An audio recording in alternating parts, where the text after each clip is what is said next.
Hello, welcome once again to livingafulfillinglife.com. Now, I'm really excited to be able to do this week after week. All right, much as I've shared with you guys in the process, I have a lot to learn as well. Thank you. All right, this week, what I want to cover is one aspect that I did on Tuesday night with my Silver Method preview. I've never done that before, so it's really good stuff. Okay, now pause the computer for a moment, take a piece of paper and pen, and when you're ready, put it back on. Okay, now that you have a piece of paper, I like to draw a line in the middle, okay?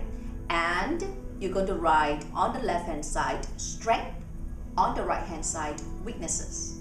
Okay, why do I make you do this? You see, in order for us to live a life meaningfully, purposefully, we need self-awareness. And what it expects that we need for self-awareness is really knowing our strengths and weaknesses. So, once again, just pause the computer for a moment. List down all the strengths. Don't be too modest and humble. Even you think that the world doesn't think so, but so long you think these are your strengths, put it down. And then on the right-hand side, the weaknesses. Are you done with that? Okay. Put the computer back on. Okay. I'm sure you have listed down all the strengths and weaknesses. Can be challenging for some people, right? It takes a while, like, oh, I don't know. There are gray areas. Doesn't matter. Because just in case, all right, you need to redo it, you can always redo it after you have heard out what I'm going to say. Now, those that are strength, great, rejoice, party, all right? That these are your strength, but I don't mean just party. I mean, go the extra mile to really live it. All right, all those strengths that you have, make sure that you're mindful to live it. All right, each and every one of it, because these are the ones that contribute towards your success, towards living your life purposefully. Now, the weaknesses. The weaknesses, look at it in two aspects. Look at those that are characteristic and look at those that are behavior. I'm sure no one has said that to you before, isn't it? Okay, what are characteristic and what behavior? Characteristic, for example, could be blunt, forceful, direct, perfectionist. Okay, those are characteristic. Behavioral ones are like procrastination,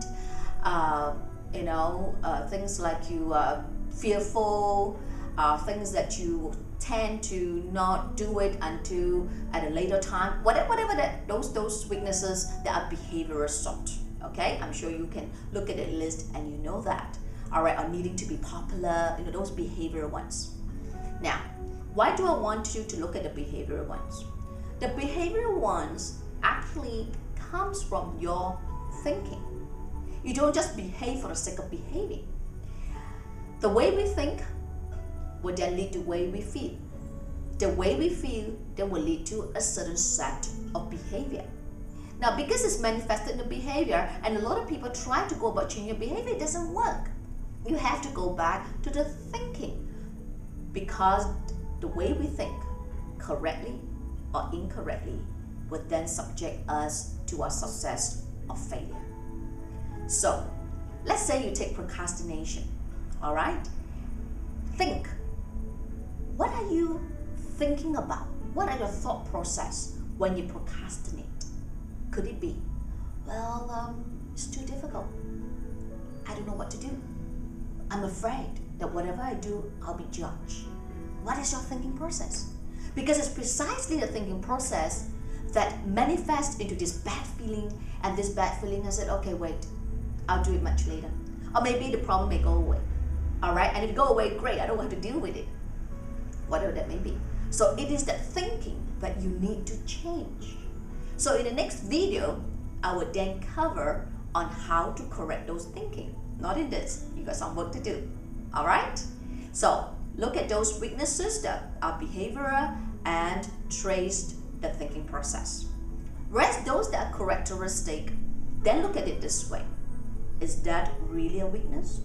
How do you know? Look at that weakness that you've listed out under characteristic I'm talking about, and that character, does it give you success or failure? For example, being very direct drives people away. You have to change your job. your appraiser looks bad on you. So that obviously leads to a failure, and then you have to change that approach of being direct.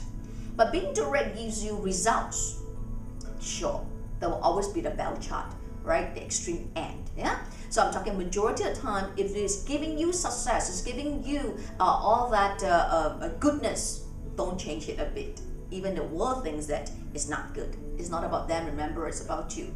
But of course, if those that are not good, then change it. How do you change it? You know. Simply don't be. All right? Just don't be. It's not difficult. How do you walk? Just walk. If you think it's difficult, of course it becomes difficult. All right? So those are characteristic one. The one that are really, really interested are your behavioral ones.